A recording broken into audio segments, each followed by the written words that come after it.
We are live. Hello, everybody. I am Sherry Reichert-Ballou, author of Say It Now, 33 Creative Ways to Say I Love You to the Most Important People in Your Life.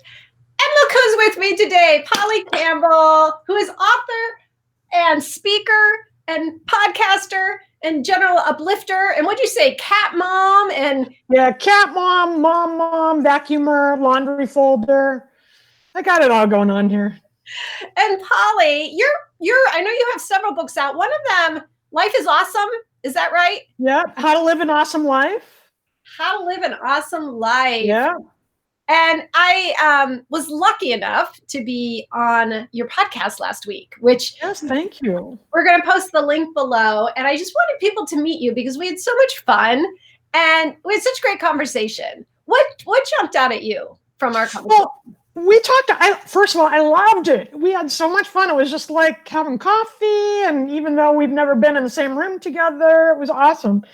But one thing you talked about, which I think is really important, especially this year, but really every day, is instead of going big and looking for the big gifts and the big moments, look for the sparkle, the little moments that can uplift the moment. And if you string enough of those together, if you notice that sparkle enough times, you're going to have a big old great day and a big old great life. And so in your honor, I wore my sparkly hat today, one of my sparkles this time of year. I love it. And in your honor, I wore some sparkly lights. So all right, I got them right by my desk. We're good.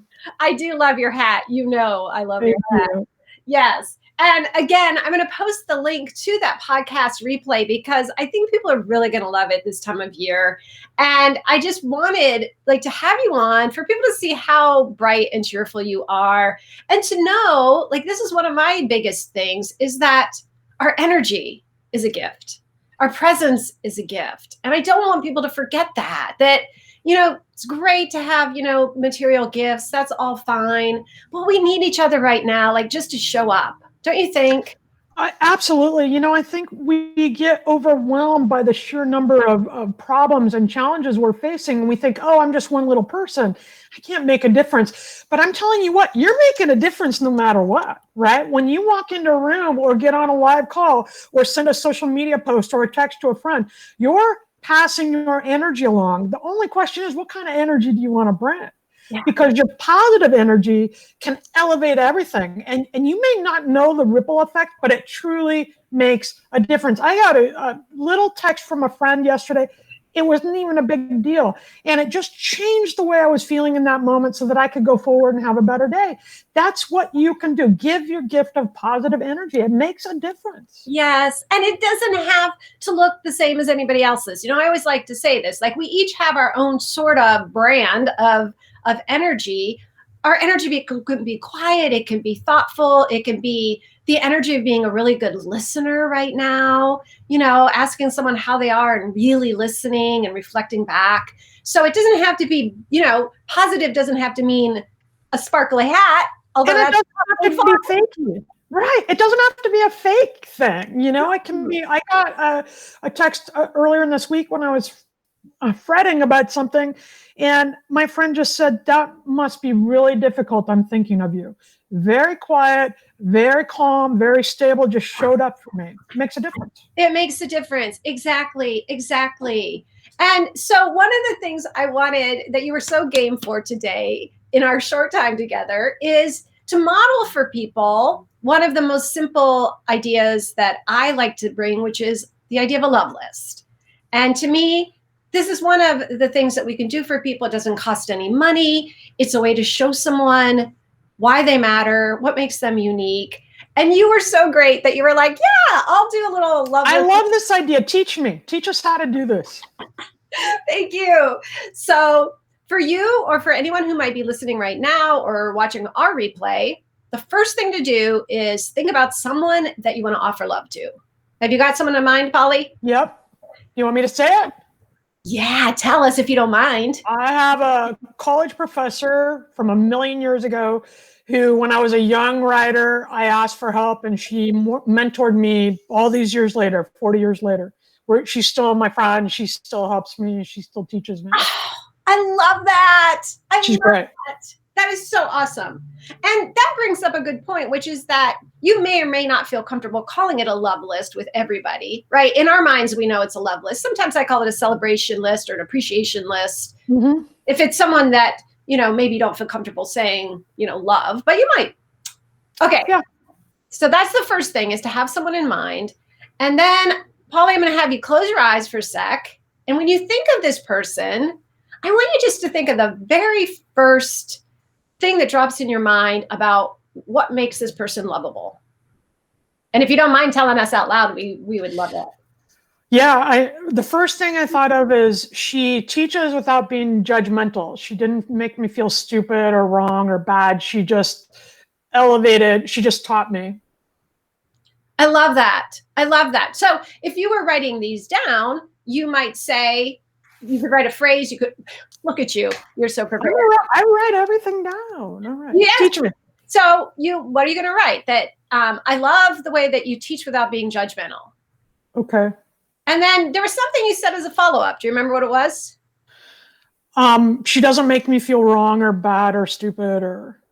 So that's one way to get several love list items out of one thought. Okay. So you put on the first line the one, and then you put, I really love that I never felt stupid, or what's the other word you used? Or wrong or bad. Yeah. So that could that could be your first two.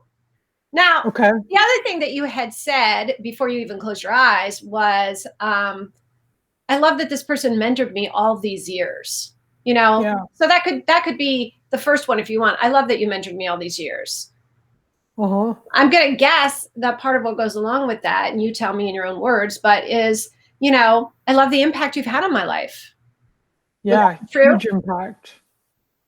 Yeah, she impacted me by believing enough in me that maybe I could be a writer, and because she believed, I believed.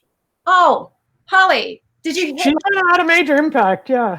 That is so beautiful. Can you imagine if to receive something like that said, you believed in me all my life, and because you believed in me, I did too? It's beautiful. Who doesn't want to hear that, right? I love that. I love that. And the fact that you became a writer, and then you could say, if you wanted, again, these are kind of my projections, but I love that because you believed in me, I've had the courage to write these books, and now to offer that support and belief to countless other people, which shows her the ripple effect of her. Yeah, I like that. Right? Yeah, the ripple effect, I would not have thought about that, but that's probably a powerful thing to share with somebody, that it wasn't just me she impacted. Right. I mean, right now in this moment, she's impacting me, and I love that, that we just don't know, like I'm right now feeling the impact, like, wow, look how she supported you. That's probably how I met you, right? Because you had the courage to become a writer, and that's how we met. Right. Yeah. I love that. That's neat. Okay, Polly. So here we're going to go to what I might normally ask someone, and I don't know if this is going to apply to you guys, but we'll try it out. I like to throw prompts at people, and sometimes they work or don't, but is there something that sort of was a signature, something she said or wore? Sometimes people have sort of a signature saying. Yeah, I don't know if she has one saying, but there's something she did say to me once when I was feeling really frustrated. I was talking about how I needed to attack this differently. And she told me to be smarter in how I chose my words, because life isn't something to attack. It's something to immerse and learn. And it changed the way I thought about the job. Instead of having to hit people and be super aggressive, I'm just like, well, I'm going to give it to them. I'm going to throw it out there and see if they like it. Instead of attacking, I'm going to give. Oh, that's beautiful. Oh, I love that, because that's for you to give her that gift back of something she said to you that impacted you.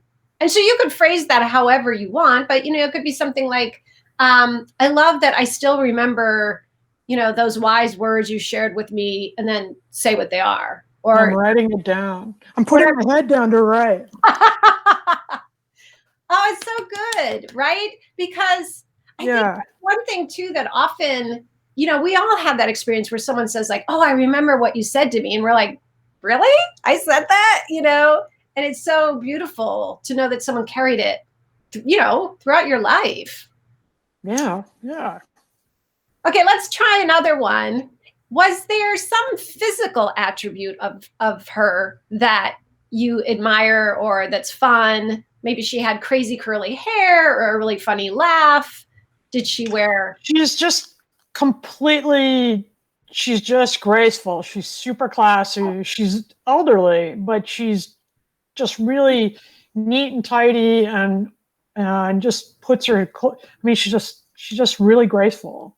I love that. Yeah. So you could say, on one line, I love how graceful and elegant you are. And then because you're a writer, I'm going to give you an extra challenge, which is fun to include metaphors, So you could say something like the classic metaphor, you're like an elk dancing through the fields, but that's not what we're going to write here. I know you've got a different one. Yeah, I'm going to have to think about that one. She's Hawaiian and she's very connected to her culture, and she's taught me a lot about that. And I just really see her as the ocean. It's just up and down, but it always comes rolling in. It's very constant and very beautiful and strong. And that's perfect.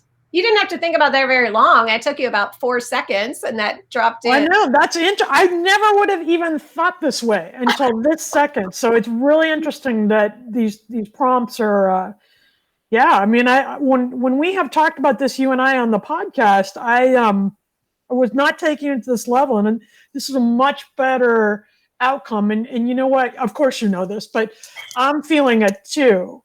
Yeah. This is a person I don't talk to very often. We correspond, but I don't see her very often anymore, and she's not in my daily life anymore. But when I'm thinking of these things, I'm feeling her again too. Right. That's the magic of it, Polly, isn't it? And the fact that all it takes, this is why I'm so glad you were willing to demonstrate this, that it's like, we need to sit down, we need to carve a space, but it doesn't have to be a huge long space. I mean, you and I have only been talking for 10 minutes or so, right? But then what happens is when we open the space and we tune in to the love we feel, magic happens, right? Like that, I hope you got that written down, but we'll have it on the video anyway, about the ocean. Yeah, I wrote it out. Like, who doesn't want to hear something like that, right? Like, it's so beautiful. Yeah, it is.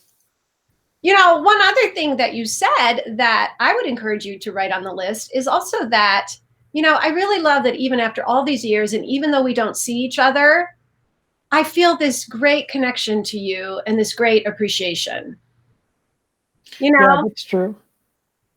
So our love list can kind of build itself as we go. And we're going to stop there for the purposes of the time. But what I often tell people is once you're sort of tuned in, like you just did, things will come to you. Yeah, I'm thinking about it. Do I just write it in a list? Is that what you recommend? Or do I just write it in a letter and slip these things in? Or what's the best way to do this? Here's the thing. There's no best way. I don't know if you have a photo of the two of you. If you do, it could be really nice to have a photo. Yeah. And then sort of like, my appreciation list for you, or, my love list for you, things I really love about you, things I appreciate about you. And then to list them is really kind of a nice way to present it. But a letter is great. Hey, I was just thinking about you, and before I knew it, all these beautiful appreciations dropped in. It could be like that. You could, depending on who the person is, you could write one on a postcard and mail it every week. That's fun. Every week they're getting something. There's so many ways to do it. And that too usually will drop in for people. And I have lots of ideas on my website too. So Great. One of my favorite though is to bake them in fortune cookies. So each one is a single. I love that. That is because then they have to crack them open to get it. It's really fun. So that's awesome. I love that you were so willing to do this, and I'm guessing you will send this to her. I will. When we sat down, I thought But I will. I value her, and I appreciate this, that I can be back in touch with that again. Because you're right, life gets busy, and I think of her all the time, and I'll think, oh, I need to write a note, or she's cool. But to go to a deeper level and spend 5 minutes just thinking about what cool really means and the impact, yeah, I'll send it to her. I'll send it to her. I love that, because even though, as you know, because we talked about this on your podcast, it's the initial thing is the feel good place of doing it, right? Yeah. Like it feels really good to do it. Yes, it does. And if we actually have the courage, or we're willing to get past the vulnerability to give it to someone, that could change her entire day, week, month, right? To receive that. I'll probably send it. Like, I don't know if I'm at the place where I want to read it in person. Yeah. Yet. I feel nervous, but yeah, I think to get something like this would be a huge gift. Right? I know. Yeah. And I love that you brought up someone from your past, because I think that encourages people. Like, obviously we have all kinds of people in our present lives that we could do this for, but it is also a way to really offer, I like to call reappreciation, right? So for people who have touched us or really impacted our lives, maybe many years ago, to reconnect to that and to reappreciate them, to let them know you had an impact on my whole life. That's powerful. Yeah, that's neat. Yeah, I love that. Is anything else dropping in for you that you wanted to say about that experience? I'm surprised at the depth of it, to be honest. You know, I do a lot of writing prompts. I do a lot of gratitude lists. I'm big on gratitude lists in my own life and in my family. We do them together. I have an appreciation practice with my husband where each day we try to say something we appreciate about each other. So I'm all big on this. But this is a pretty profound experience. Like, I had chills, and I was, like you said, other things are coming up that I haven't thought about in years. I mean, she's been in my life for 40 years, 30 years at least, you know? Yeah. So, and when you think of the ripple effect too, what her kindness to me allowed me to do, and hopefully bring kindnesses to other people. When you were talking at the top of this about the energy we bring, it just shows me the power of some little kindnesses, some little energy, and how it affects things that she doesn't even know about, or I don't even know about. I love that, Polly. I think it's just the absolute perfect place for us to close right now, which is just that reminder, right? That the smallest of acts, or in this case, you know, for what she did for you, huge, right? Huge. Yeah. And it serves to show that we can be encouraging, we can be supportive of people, and it makes such a difference. For sure. Yeah. Definitely. I'm so grateful to you. Speaking of all of this, thank you. I mean, thank you. I just met you, but it's like there's so many things that I love about you, and one of the biggest ones is that you're just game. You know, you just like, oh yeah, I'm all in. You're all in, and I love that. You know, never underestimate that. You know, that gift you give. Yeah. Yeah, I don't want to miss. I don't want any of us to miss this life. And I have this moment. Might as well max it out with you and enjoy my time, you know? I love it, Polly. So I'm going to post the link to your beautiful podcast. And hopefully people will listen to ours, but also all the other ones that you have up there. And we're going to do this again, okay? Look forward to it. Thank you, Polly. Thanks, Sherry.